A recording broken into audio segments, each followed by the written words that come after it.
सकाळ, लोकमत, पुढारी, पुण्यनगरी आहे का नाही, अशा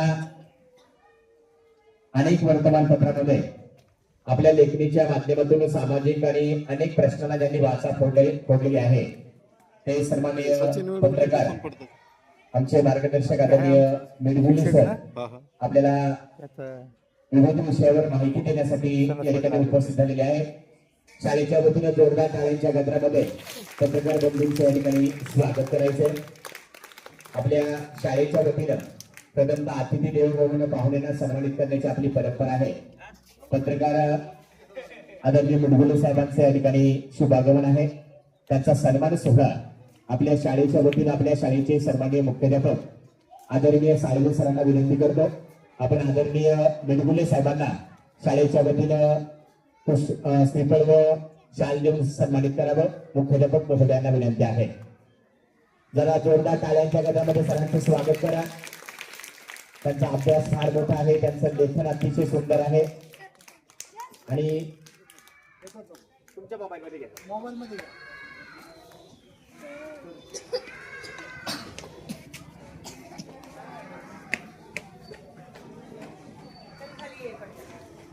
लागले.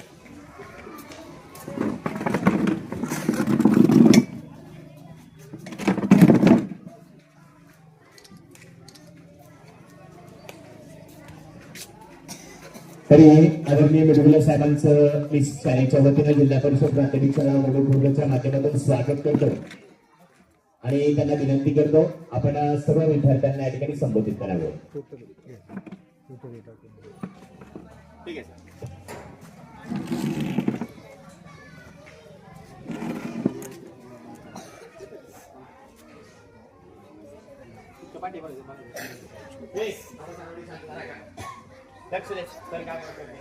ज्ञान दिल्याने ज्ञान वाढते, ज्ञान दिल्याने ज्ञान वाढते, त्या ज्ञानाचे मंदिर हे सत्य शिवा होणं सुंदर हे. सुंदर अशा वटुपुत्र प्रसारेच्या गुरुजनांना वंदन करून व विद्यार्थी बालमित्रांना ज्ञानेश्वर मेडगुलेचा मनापासून मनपूर्वक नमस्कार. माणसाला जीवनामध्ये यशस्वी व्हायचं असेल, माणसाला जीवनामध्ये मोठं व्हायचं असेल तर माणसाजवळ आत्मविश्वास हवा. माणसाजवळ आत्मविश्वास हवा आणि तो आत्मविश्वास मिळवण्यासाठी थोडा तरी संतांचा आणि इतिहास त्यात हवा. जगावं कसं मला छत्रपती शिवरायांनी शिकवलं, मारावं कसं शंभूराजांनी शिकवलं आणि वागावं कसं हे संत समाज सुधारकांनी शिकवलंय. आता मला सांगा, आपल्याला कुठे शंभूराजासारखं मारायचंय? आपल्याला कुठे बदलायला जायचंय? 39 दिवस आमच्या राजाच्या ओढून कोल्हापूरच्या भूमीमध्ये त्या औरंगजेबानं हाल करून मारलं, पण त्या औरंगजेबाचं पुढे थडगे सुद्धा नाही. परंतु आमच्या राजांची प्रत्येक वर्षी जयंती पुण्यतिथी साजरे होते. प्रत्येक कार्यक्रमामध्ये आम्ही त्यांचा जय जयकार करतो. छत्रपती शिवाजी महाराज की, छत्रपती संभाजी महाराज की. त्यांचा जय जयकार का होतो? कारण देवधर्मान देशासाठी प्राण घेतले हाती, दूर आम्ही सरदार आम्हाला काय कुणाची भीती, जगुनी मरावं मरुनी जगावं हेच आम्हाला ठावं. आपल्या देशासाठी रक्त सांडणारे बलिदान करणारे राजे झाले म्हणून आपण आहोत. फक्त दोनच विचारावर आपला समाज सुरक्षित आहे, एक संतांचे विचार आणि दुसरे छत्रपतींचे विचार. मला सांगा, माणसामध्ये जीवनामध्ये प्रत्येकाला मोठं व्हायचं असतं, आणि माणूस जीवनामध्ये दोनच प्रकारे मोठा होऊ शकतो. किती प्रकारे? एक शिकून, दुसरे सोडून. शिकून म्हणजे शिक्षण, क्षणाला शिकायचं असतं. लहानपणी तुम्हाला 2 लहान पाण्याची शर्यत लागते आणि त्यामधला एक जण जिंकतो. कोण जिंकतो? तसा चपळ होता तरी का तो का जिंकला? कारण तो थांबला नाही, झोपला नाही, त्याला आळस आला नाही. त्या लहानशा गोष्टीपासून तुम्ही काय शिकायचं? प्रत्येक धड्यामधून काहीतरी धडा घ्यायचा असतो. धडे काही फक्त प्रश्नोत्तर लिहून पास होण्यासाठी नसतात, त्यातून आपण काहीतरी शिकायचं असतं. त्या लहानशा गोष्टीपासून तुम्ही एवढंच शिकायचं, म्हणजे आळस करायचा नाही. कंटाळा बेफिकिरी करायची नाही, कुठं थांबायचं नाही. ही जीवनाची शर्यत तुम्हाला जिंकायची असेल तर तुम्हाला त्या कासवाप्रमाणे नियमित रोजच्या रोज अभ्यास गृहपाठ होमवर्क केला तरच तुम्ही ही जीवनाची शर्यत जिंकणार आहात. मला सांगा तुमच्यातलं मोठं कोणाकोणाला व्हायचंय? सगळ्यांना व्हायचं हात वर करा. मी तुम्हाला पहिलं सांगितलं हात खाली करा. माणूस जीवनामध्ये दोनच प्रकारे मोठा होऊ शकतो, एक शिकून आणि दुसरं सवरून. शिकून म्हणजे शिक्षण क्षणाला शिकायचं, आणि दुसरं सवरून म्हणजे सकारात्मक अर्थाचे जेवढे शब्द सत्य सदाचार संयम सुविचार संतांचे विचार संस्कार. प्रत्येक संतांच्या विचारामध्ये आपल्याला संस्कार या शब्दाचा अर्थ दिलेला असतो. तुम्ही सगळ्यांनी हात वर केलाय, तुम्हाला मोठं व्हायचंय ना. माझं एक मिनिटाचं काम करणार का रोज? 1 मिनिटाचं सकाळ काम असतं शाळेत येताना. मला सांगा, खाली हात करा. मला सांगा शाळेमध्ये घडून निघताना तुम्ही आई वडिलांच्या किती जण पाया पडता? बरेच जण पडतात शाळेत. बऱ्याच शाळेमध्ये 10 पुढे हात वर करत हात खाली करा. नक्की मोठे होणार. घरून निघताना आई किंवा वडील जे पडत असतील त्यांनी तर पडा, म्हणजे पडत नसतील त्यांनी हात वर केले नाही त्यांनी घरून निघताना रोज फक्त आई वडिलांच्या पाया पडा. आणि मग 8 दिवसानंतर तुम्ही त्याचा परिणाम बघा, इफेक्ट बघा. आई वडील म्हणतील अरे आमची सोनी किती गुणाची आहे, आमचा मोन्या किती शहाणा झालाय. आणि मग ते तुमच्यासाठी रक्ताचं पाणी करतील, हाडाची काळे करतील, घामाच्या धारा घालतील, पण तुम्हाला शिकवण्यासाठी पैसा उपलब्ध करतील. म्हणून रोज पाया पडायचं. सगळे पडणार ना. दुसरा एक मार्ग आहे, पण तो तुम्हाला नंतर सांगतो. तुमच्यातला प्रत्येक जण मोठा होऊ शकतो. खरं तर सर आमच्या 70 पेक्षा तुमची 35 ची पिढी हुशार आहे, 35 पेक्षा ही 10-12 ची पिढी हुशार आहे. पण भानगड काय झाली, ही जरा जास्तच हुशार आहे. हे चांगलं एक पर्यंत पोहोचत नाही, पोहोचलं तरी कानावर घेत नाही. मला सांगा तुमच्या शाळेमध्ये 2 कविता कोणाच्या पाठ आहेत? 2 कविता कोणाच्या पाठ? 2 कविता पाठ आहेत. म्हणून दाखवा एक करू पटकन मोठ्याने म्हणा. चला त्याला ज्याची पाठी त्याला पुढं तिथंच म्हणा, मोठ्याने जागेवर म्हणा, सगळीजण म्हणा, सगळे एकदम. पण 2 अभंग कोणाचे पाठ आहेत? 2 अभंग तुमचे पाठ आहेत ना. ठीक आहे. अभंग मुलांनो, कविता अभंग या शब्दाचा अर्थ असा आहे ज्याच्या आयुष्यामध्ये 2 अभंग पाठ असतील. फक्त 2 अभंग पाठ असतील त्याचं जीवन कधीच भंग होणार नाही. मला सांगा तुमच्या गावामध्ये हरिपाठ होतो? हरिपाठाला किती जण जातात? 10-12 जण जातात. ठीक, हात काढतात. हरिपाठामध्ये 38 नंबरचा अभंग आहे बघा. हरिपाठामध्ये 38 नंबरचा अभंग आहे अवघाची संसार. माहिती ना. माग म्हणा अवघाची संसार सुखाचा करीन आनंदे भरीन तिन्ही लोक. काय अर्थ होतो याचा?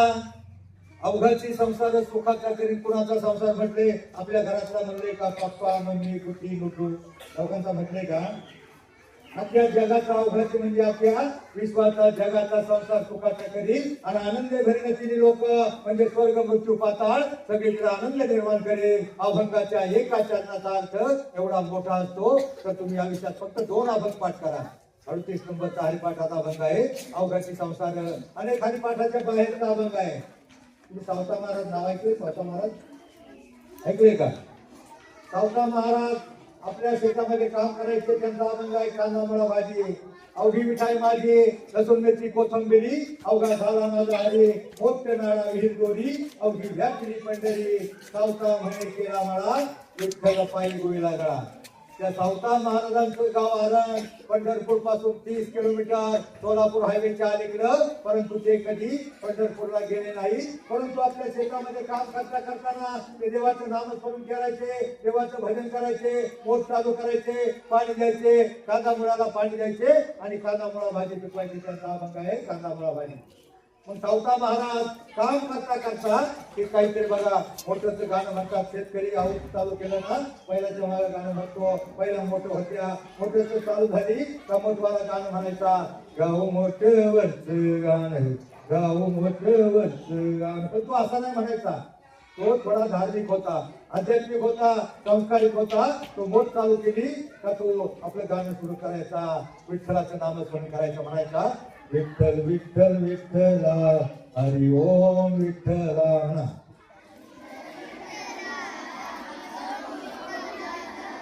विठ्ठल विठ्ठल विठ्ठला हरि ओम विठ्ठला.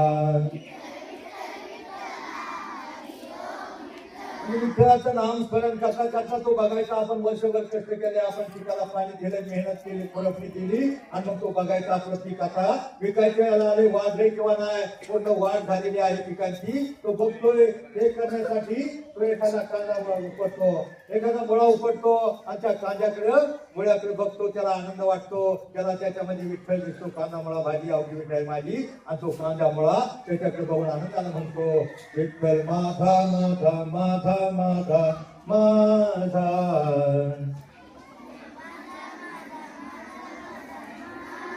विठ्ठल माझा मी विठ्ठलाचा. विठ्ठल माझा मी विठ्ठलाचा.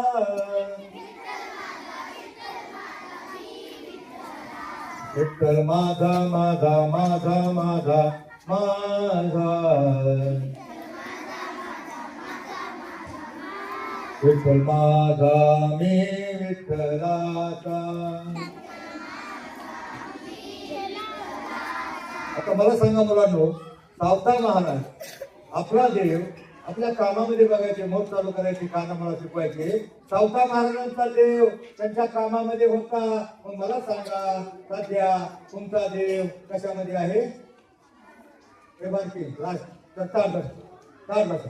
तुझं गती खाली काय काय वस्तू खाली मी तुला सांगायला हवं. तुला मोठं व्हायचे ना, असं करायचं. सावता महाराजांना आपला देव आपल्या कामामध्ये दिसत होता. पण सध्या तुम्हाला तुमचा देव कशामध्ये दिसतोय? टीव्हीमध्ये, डीजे मध्ये, मोबाईल मध्ये. बरोबर, सावता महाराजांना त्यांचा देव त्यांच्या कामामध्ये दिसायचा. मग तुमचा देव सध्या कशात आहे? अभ्यासामध्ये आहे. मुलांना विद्या हे गरिबाचं धन आहे, श्रीमंतांचा अलंकार आहे, आणि असं धन आहे. जगातला कोणताही तोटा तुमच्यापासून हिरावून घेऊ शकत नाही. तुमच्याकडे 100ची नोट असते, एखादा आड बाजूला काढून घेऊ शकतो. परंतु तुमच्या डोक्यामध्ये एखादी कविता, एखादा अभंग किंवा 29चा पाढा असला तर कुणीही बळजबरीनं काढून घेऊ शकत नाही. तुम्हाला सांगा मुलांनो, तुम्ही 10-15 मजली बिल्डिंग पाहिल्यात, मोठमोठ्या बिल्डिंग उंच इमारती, मोठ्या बिल्डिंग पाहिलेल्या आहेत. कोणतीही बहुमजली उत्तुंग इमारत उभारण्यासाठी पाया पक्का असावा लागतो. प्राथमिक शिक्षण हा तुमच्या जीवनाचा पाया आहे. तो पक्का करण्यासाठी एकही दिवस काय होतं, एखादी मुलगी मामाच्या गावाला जाते, एखादा मुलगा मावशीच्या गावाला जातो. आता लहान पोर आहेत, पण काही डीजे पुढे नाचायला जातात, काही बैलगाड्या मागे जातात. आणि 2 दिवस शाळा बुडल्याच्या नंतर शिक्षक 2 दिवस कोर्सेस शिकवतात, घरी घेतलेले असतात. ते तुम्हाला तुमच्या डोक्यावरून जातं, तुम्हाला कळत नाही. आणि तुम्ही ऑटोमॅटिक मागे राहता. ही जीवनाची शर्यत जिंकायची असेल तर तुम्हाला एकही दिवस आयुष्यातला एकही दिवस शाळेत न घालवता, एकही तास पायाने घालता. तुम्हाला त्या तासाप्रमाणे नियमित रोजच्या रोज अभ्यास करता, होमवर्क केला पाहिजे. तुमच्यातला प्रत्येक जण मोठा होऊ शकतो. मी तुमच्या डोक्यावरून जाईल असं काही सांगणार नाही. तुम्ही एक लहान प्राणी सगळ्यात लहान प्राणी कोणता? मुंगी. बरोबर, मुंगी लाईन मध्ये असते बघा. तुमच्यासारखी वाकडी ती पळत नाही, एकमेकाशी भांडणं करत नाही, शिस्तीमध्ये असते. तुम्ही बघा बरेच मुलं शाळेमध्ये एकमेकाला खोड्या करतात आणि सरांना सांगतात, सर त्यांनी मला मारलं. सर काही तुमच्या मारामाऱ्या सोडवण्यासाठी नसतात, तुम्हाला शिकवण्यासाठी असतात. त्या मुंगीपासून काय शिकायचं, शिस्त शिकायचे. शिस्तीमध्ये लाईन मध्ये बाहेर जातात आणि कुठेतरी धान्य पडलेलं असं शेतात किंवा आपल्या घरातल्या घरामध्ये कुठेतरी कंदीच्या कडेला शेतात बाहेर पडलेलं धान्य त्या आपल्या पाठीवर घेतात आणि लाईन मध्ये येऊन, पहिली घर असायची मातीची घर होती, आता सिमेंटची झाली. कुठेतरी वर कोपऱ्यामध्ये भिंतीवर घर असायचं. मुंगीच्या वजनापेक्षा डबल ज्वारीचा बाजरीचा कण, त्यांच्यापेक्षा डबल वजनाचा कण त्या घेऊन आपल्या घरामध्ये करण्यासाठी भिंतीवर चढतात. त्या वजनानं बऱ्याच वेळाच्या भाराने खाली पडतात, परत खाली येतात आणि आपल्या ती सगळी ताकद वापरून तो कण पाठीवर घेऊन आपल्या गळ्यामध्ये नेऊन साठा करून ठेवतात, इतका साठा करून ठेवतात, इतका साठा करून ठेवतात, वर्षभर पुरेल एवढा, किंवा त्यांचं जीवन म्हणजे 12 वर्षाचं असतं, जीवनभर पुरेल एवढा साठा करून ठेवतात. आता मला सांगा, मुंग्या आपल्या बिळामध्ये साठा का करून ठेवतात? नाही करत, दुसरं कारण नाही. पोरांसाठी खाण्यासाठी झालं. बघा, आपलं जर धान्य संपलं, आपलं राशन संपलं, ज्वारी बाजरी काय संपली, आपण पिशवी घेतो आणि कधीही मारवाड्याच्या दुकानातून आणू शकतो. परंतु मुंग्यांना कधीतरी एका वेळेला बाहेर पडता येत नाही. कधी बाहेर पडता येत नाही? मुंग्या कधी बाहेर पडत नाही. कोणत्या ऋतूमध्ये बाहेर पडत नाही? पावसाळ्यामध्ये. बरोबर, पावसाळ्यामध्ये मुंग्यांचं जर धान्य संपलं आणि मुंग्या धान्य गोळा करण्यासाठी बाहेर पडल्या आणि त्याच वेळेला राप पाऊस आला, धो पाऊस आला, पुराचा लोंढा आला, तर त्या लहानच्या मुंग्या त्या पुरामध्ये वाहून जातील, म्हणजे मरून जातील. बरोबर. मग त्या मुंगीपासून आपण काय शिकायचं? मुंग्या आपल्या जीवनाला पुरेल एवढा साठा करून ठेवतात. मग आपण काय शिकायचं या प्रचारामध्ये? आपल्याला कशाचा साठा करायचा आहे? अभ्यासाचा, बरोबर, विद्येचा साठा करायचा आहे. कारण ह्या साठा जर आता तुम्ही केला, हा पाया मजबूत केला, तर तुमची इमारत भव्य उभी राहणार आहे, तुम्ही मोठे होणार. जर का बसा, तर मला वाटतं तुम्ही सगळे जर तुम्हाला जागे करण्यासाठी मला सांगा, तुमचे अभंग पाठ आहेत किती? दोन अभंग आहेत ना. अभंगाच्या चाली, अभंगाचा अर्थ बघा चांगला असतो. आणि अभंग संतांच्या वाङ्मयामध्ये फक्त अभंग नाही, अभंग, पदे, ओव्या, दोहे, श्लोक, कवळण, भारूड याच्या चाली त्या डीजेच्या, ऑर्केस्ट्राच्या, सिनेमाच्या गाण्यापेक्षा चांगल्या असतात. त्या डीजेचं गाणं काय असतं? संतांचे अभंग. प्रत्येक गावामध्ये कीर्तन, भजन, प्रवचन, काकडा प्रत्येक गावामध्ये गायले जातात आणि त्या चाली चांगल्या असतात. अवघाचे संसार सुखाचा करीना, देवाच्या द्वारे रूप पाहता वचने, सुंदर ते ध्यान, त्या चाली चांगले असतात. त्याचा अर्थ चांगला असतो. 700 वर्षानंतर त्या ताज्या वाटतात. पण ते डीजेचं गाणं एकच वर्ष येतं, दुसऱ्या वर्षी गायब होतं. मला सांगा मुलांनो, 7-8 वर्षापूर्वी एक गाणं आलं होतं, एका बाईचं नाव होतं. ती बाई परत दिसली का तुम्हाला? काय बाईचं नाव होतं? त्या मुक्ताबाई, मीराबाई, बहिणाबाई, कोणतं होतं? शांताबाई. शांताबाई ना. आता मला सांगा, की शांताबाई दुसऱ्या वर्षी दिसली का? मग डीजेचं गाणं एकच वर्ष येतं, ते तुम्ही डोक्यामध्ये घेता, डीजे वाजला की मग हात पोचता आणि तिकडे जाऊन लुंगी डान्स सारखं राहता. तुम्हाला कोणी बोलवतं का? प्रत्येक गावात हरिपाठ होतो. तुम्हाला मोठं व्हायचंय, 1 मिनिटाचं काम सांगितलं, आई वडिलांच्या पाया पडा. आणि तुम्हाला जर मोठं व्हायचं असेल, तुमच्या गावामध्ये हरिपाठ होतो, त्याचं घर फार लांब आहे त्यांनी सोडून, त्याची घर जवळ आहे, त्यांनी संध्याकाळी अर्ध्या तासाचा हरिपाठ असतो. तुम्हाला मोठं व्हायचं सगळ्यांना. एका आठवड्याचे तास किती? एका दिवसाचे किती? एका आठवड्याचे 24 असतं, 168. आता पाढे आमच्या वेळेला 4थी पर्यंत 300 पाढे पाठ असायचे. आता ते कॅल्क्युलेटर आलं किंवा पाढे पाठ नाही. बघा, तुमचा वेळ पाढे पाठ असले ना, तर गणितामध्ये तुम्हाला जो वेळ कमी असतो तो वेळ वाचतो. म्हणून पाढे 30 पर्यंत पाढे 4थी ते 7वी पाठ पाहिजे. मग मी काय सांगत होतो? आता कोणाचं लक्ष आहे? काय सांगत होतो?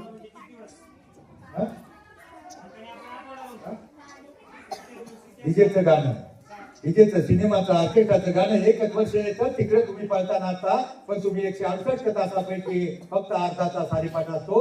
अर्धा तास जायला लागेल. फक्त एक तास तुम्ही जीवनातला खर्च केला तर तुमचं जीवन कधीच भंगवणार नाही. काय झालंय? तुम्ही 5-6 वाजले घरी गेल्यावर कुठेतरी मोबाईल उचलता, टीव्ही पुढे बसता किंवा काहीतरी खोड्या करत असता. त्यावेळेला 1 तास फक्त तुमच्या आई, वडील, म्हातारं किंवा जे कोणी घरामध्ये असतील पालक, त्यांना पण घेऊन जा. त्यांनाच मला संस्कार नाही, त्यांनाही संस्कार लागतील. तुमचं आई वडील कोणी काम करत नसत, अरे म्हणून आमची पोरं किती शहाणी झाल्यात, हरिपाठाला जातात, रोज पाया पडतात आमच्या. मग तुमच्यासाठी तुमचे आई वडील, आजोबा कोणी असतील, त्यांनाही घेऊन जा संध्याकाळी. आणि मग हरिपाठामध्ये बघा, हरिपाठ म्हणत असताना एक जण म्हणत असतो, हरिमुखे म्हणा, हरिमुखे म्हणा. दुसरा म्हणत असतो पुण्याची गंगा कोणीतरी, तिसरा म्हणत असतो आपण संसारी. त्याच्या पुढे काय म्हणायचं हे फक्त त्याच्या डोक्यामध्ये असतं. त्यावेळेला त्याच्या डोक्यामध्ये जीवनातल्या, संसारातल्या, प्रपंचातल्या कोणत्याही अडचणी, समस्या, दुःख माहित नसतं. फक्त हरिमुखी म्हणा, पुढे काय म्हणायचं हेच असतं. त्यावेळेला त्याचं चित्त, बुद्धी, मन, स्थिर, एकाग्र, पवित्र, शांत, निर्मळ होतं. म्हणजे त्याच्यातलं देव निर्माण होतं. तुमच्यामध्ये देव आहे, तुम्हीच खरे देव आहात. फक्त तुमच्यातलं देव पण जगवण्यासाठी तुम्ही फक्त आठवड्यातला हे अर्धा तास हरिपाठाला जा. शक्य आहे का नाही मुलांनो? अर्धे जण जातो म्हणा, सगळेजण जाणार का? मी बॉन्डवर लिहून देईल. तुम्ही जर ते मोबाईल टीव्ही सोडून संध्याकाळी हरिपाठाला गेला, हरिपाठाचे 2-5 अभंग पाठ करले तर तुमचं मन, चित्त, बुद्धी शांत होईल. तुम्ही मला सांगा, तुम्हाला अभ्यास करायचा आहे आणि बाहेर डीजे वाजला, तुमचा अभ्यास होईल का? त्यासाठी तुमचं मानसिक एकाग्र, शांत, पवित्र, निर्मळ करण्यासाठी अर्धा तास हरिपाठाला जा. रोज वडिलांच्या पाया पडा. तुमच्यातला प्रत्येक जण मोठा होऊ शकतो. संतांचे अभंग 500 वर्षानंतर प्रत्येक गावात गायले जातात. त्याच्या चाली चांगल्या असतात. अभंगाच्या चाली, अभंगाचा अर्थ चांगला असतो डीजेच्या गाण्यापेक्षा. डीजेचं गाणं काय असतं? मुंगळा मुंगळा, काही पोर मुंगळ्यासारखे नाचतात. पण संतांचे अभंग बघा, माझं म्हणाल का? कानडा राजा पंढरीचा वेद नाही कळला नाही, अंत पार जाता. तुम्हाला कसलं गाणं पाहिजे? काय तुम्हाला कोणतं डीजे चालू पाहिजे? डीजे पुढे नाचतो का? मला सांगा, मी एका वरातीला राहतो सर. तुमच्या गावातली पोरं फार चलाक आहेत. लहान लहान पोरं आहेत ना, फार चलाक आहेत. डीजे पुढे लहान फार मस्त असतात. कोण कोण चांगलं नाचतं डीजे पुढं? हात वर करा. सगळेच नाचतात.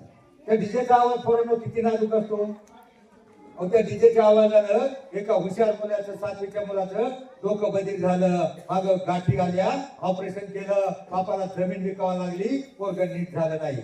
एवढा मोठा आवाज असतो. डीजे पुढे जाऊ नका, टीव्ही पुढे बसू नका. आणि दुसरं, बऱ्याच भानगडी निघाल्या आहेत त्या मोबाईल मध्ये. घरी गेल्यावर तर आपलं बऱ्याच शाळेमध्ये होमवर्क मोबाईलवर पाठवला जातो. मला वाटतं त्याऐवजी फळ्यावर संध्याकाळी जाताना पोरांना लिहून दिला तर त्यांना एक कारण मिळतं, माझा होमवर्क आलाय, एवढं केलं तर मला वाटतं अजून बरं होईल. कारण तेवढाच त्याला कारण मिळतं. आणि मुलगा तो मोबाईल मध्ये दुसरं दुःख करतो. म्हणून मोबाईल, टीव्ही, डीजे हे तुमचे जानी दुश्मन आहेत. आणि आळस, कंटाळा, बेफिकिरी हे तुमचे आतले दुश्मन आहेत. फक्त आता तुम्ही जनाबाई नाव ऐकले का? मीराबाई, मुक्ताबाई, बहिणाबाई. बहिणाबाईची कविता अभंग तुम्हाला मास्टर डिग्री पर्यंत आहे. मन वढाय वढाय, आपलं मन एवढं वढाळ आहे ते पुढे जातं. आणि ते शांत करण्यासाठी फक्त संतांचे विचार एवढंच आपल्याला लागतं. एक मीराबाईचं भजन आहे, 2 ओळी आहेत फक्त मागं म्हणायच्या. आणि मागं म्हणत असताना त्याचा अर्थ काय डोक्यात घ्यायचा. त्या ओळींचा अर्थ मला सांगायचा. मी म्हणल्याच्या नंतर त्या ओळींचा अर्थ काय होतो बघा. मीराबाईचं भजन होतं, जैसी लागी लगन मीरा हो गई मगन, वो तो गली गली हरी गुन गाने लगी. काय अर्थ होतो याचा? जैसी लागी लगन काय अर्थ होतो? जैसी लागी लगन म्हणजे मीराबाईला श्रीकृष्णाच्या भक्तीची एवढी गोडी आवड निर्माण झाली होती, तशी गोडी तुम्हाला अभ्यासाची निर्माण झाली. आणि मीरा हो गई मगन म्हणजे मीराबाई श्रीकृष्णाच्या भक्तीमध्ये एवढी लीन, मग्न, तल्लीन झाली होती. तसे जर तुम्ही अभ्यासामध्ये मग्न झाला तर जगातली कोणतीही शक्ती, अगदी चीन, पाकिस्तान सुद्धा तुम्हाला मोठं होण्यापासून रोखू शकणार नाही. असं होणार आहे का? एखादा पाकिस्तानचा आतंकवादी येईल, चीनचा सैनिक येईल, म्हणजे बाळ्या काळ्या घालू का गोळ्या म्हणणार आहे का? लय अभ्यास करून कॅप्टन होऊ नको, कलेक्टर होऊ नको म्हणणार आहे का? मग जगातली कोणतीही शक्ती तुम्हाला मोठं होण्यापासून रोखू शकत नाही. फक्त तुम्ही मन लावून अभ्यास केला तर तुमच्यातला प्रत्येक जण मोठा होऊ शकतो, हा विश्वास येतो. आणि शेवटला फक्त हे 2 ओळी मागं म्हणायच्या. आणि त्या ओळी म्हणल्यावर तुम्हाला त्या चालीवर लागतात. तो अभंग आपण म्हणूया बघा. छुन्नुक छुन्नुक टाळ वाजवी, पाटामधलं पाणी प्राणपाखरा संग गातो तुझी विठ्ठला गाणी विठ्ठल नामाची हरली विठ्ठल विठ्ठल जय हरी विठ्ठल. बघा टाळ्या वाजवा आणि विठ्ठल द्वाराने म्हणा. मी तुम्हाला एक शास्त्रीय कारण सांगतो. बघा अलीकडे सर 40-50 माणसाच्या माणसाला अटॅक येतो. तो अटॅक काय येतो मुलांना नीट ऐका. तो अटॅक आपल्याकडे 15-20 लाख खर्च होतो तरी माणूस वाचत नाही. तो अटॅक काय येतो तर आपला व्यायाम नसतो किंवा आपण आपलं शरीर जे आसपासून जे हालचाली आहेत ते नसतं. आपण सफाई करत नाही, घरी कामाला मदत करत नाही आणि व्यायाम नसल्यामुळं आपल्या रक्तवाहिन्या एखादी रक्तवाहिनी ब्लॉक झाली का अटॅक येतो आणि 40 वर्षाचा माणूस मरतो किंवा 50 लाख खर्च झाला तरी नीट होत नाही. की आपले पैसे आपल्याकडे नसतात, आपल्याला जमिनी विकाव्या लागतात. म्हणून तुम्ही एक शास्त्रीय कारण सांगतो. जोरानं फक्त 5 मिनिट फक्त विठ्ठल विठ्ठल म्हणला, हाताने टाळ्या वाजवल्या तर आयुष्यामध्ये कुणाला अटॅक येणार नाही. बघा विठ्ठल विठ्ठल जय हरी विठ्ठल विठ्ठल विठ्ठल विठ्ठल विठ्ठल विठ्ठल विठ्ठल दोघात विठ्ठल विठ्ठल विठ्ठल विठ्ठल विठ्ठल विठ्ठल विठ्ठल विठ्ठल विठ्ठल विठ्ठल विठ्ठल विठ्ठल विठ्ठल. आता जोरात टाळ्या कोणी कोणी वाजवल्या हात बघा जोरात सगळ्यांनी हात काय करा. आणि मला सांगा टाळ्या वाजवल्या हाताला झिंझिण्या आल्या का नाही? हाताला झिंझिण्या आल्यावर सांगतो आपल्या हातातल्या सगळ्या रक्तवाहिन्या खाली प्रवाहित होतात. आणि विठ्ठल विठ्ठल आपण अंतकरणामध्ये आपल्या हृदय फुफ्फुसावर ताण येतो आणि तिथल्या सगळ्या रक्तवाहिन्या प्रवाहित होतात. जर तुम्ही दिवसामध्ये फक्त 5 मिनिटं एखादा अभंग पाठ केला आणि त्याच्यानंतर विठ्ठल विठ्ठल म्हणलं, जोराने टाळ्या वाजवल्या तर तुमच्या सगळ्या रक्तवाहिन्या आयुष्यामध्ये ब्लॉक होणार नाही, कधी अटॅक येणार नाही. मधुमेह, कोलेस्ट्रॉल, बीपी, शुगर, रक्तदाब, चरबी किंवा अटॅक आयुष्यामध्ये येणार नाही. तुमचं आयुष्य निरोगी होईल, चांगलं होईल. तुम्ही चांगला आणि मोठा माणूस बनण्यासाठी रोज आईवडिलांच्या पाया पडा, हरिपाठाला जा, 2 अभंग पाठ करा. तुमचं जीवन कधीच भंग होणार नाही. बस मला वाटतं वेळ झालेला आहे. पण आयुष्यामध्ये जगा इतकं आयुष्य कमी पडेल, शिका इतकं डिग्र्या कमी पडतील, दौरा असे कमनशिबाचा फासा निखळून पडेल. परंतु मुलांनो प्रयत्न इतका करा, अभ्यास इतका करा, त्या विठ्ठलाला, पांडुरंगाला, त्या देवांना तुम्हाला देणं भागत पडेल. जय हिंद, जय महाराष्ट्र.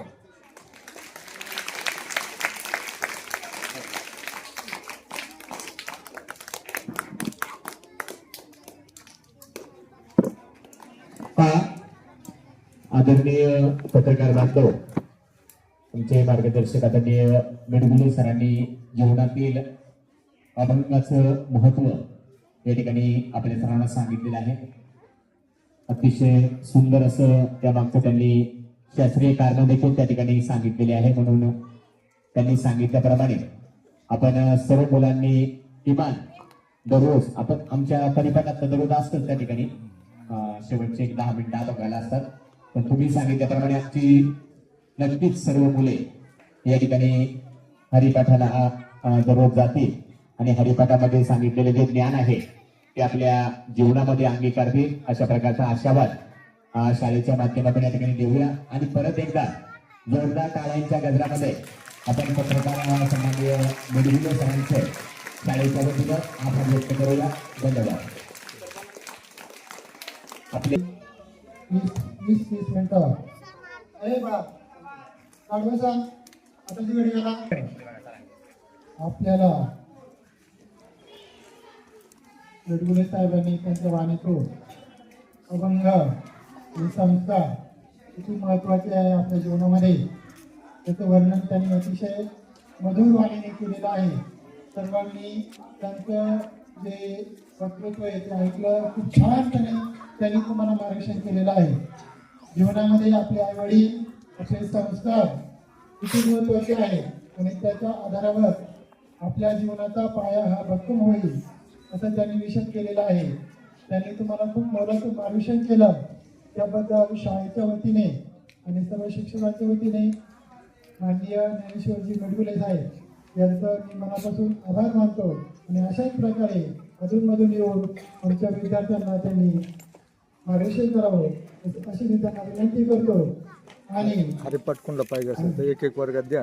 या ठिकाणी आपला हा जो परिपाठ आहे विचारा कोण दोन आपण पाठ करणार आहे त्याने घेऊन जावा. हा सर्व नाही आता तर बोलवा कोणी ज्याला आवडेल. सर्व फक्त नाही एक- पाच आपण पाठ करणार म्हटलं नाही एक- घेत. एक- लय हुशार बोर आहेत काय काय बरं बरं ठीक आहे. सरांना सांगतो सरांना माहिती असेल ना प्रत्येकाला कोण पाठ करते. ठीक आहे. सगळ्यांकडे जी ओढ बघा हे सरांनी दिलेलं आहे की मुलं अभंग पाठ करतील त्यांना यामध्ये ठीक आहे. गव्हर्नमेंट खाली पुस्तकाची काही पुस्तकं भेट दिलेलं आहे. त्या लायब्ररीला ठेवा. जे वर्षी विद्यार्थी पाठ लागेल. लायब्ररीला धन्यवाद. या ठिकाणी क्रांतीभूमी नावाचं एक थोर व्यक्तींचं जीवन चरित्र असणारं पुस्तक या ठिकाणी आपल्या शाळेकरता भेट दिलेलं आहे. तर या पुस्तकामध्ये थोर व्यक्तींची चरित्र आहेत, त्यांचे जीवनाचं वर्णन करणारे छानसे धडे आहेत.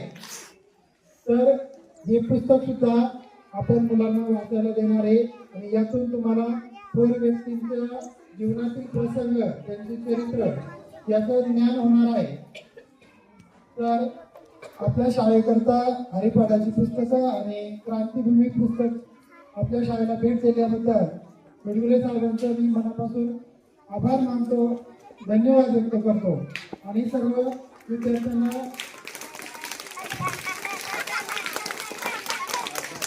सूचना आहे की एक एक ओळ वर्गात जाईल.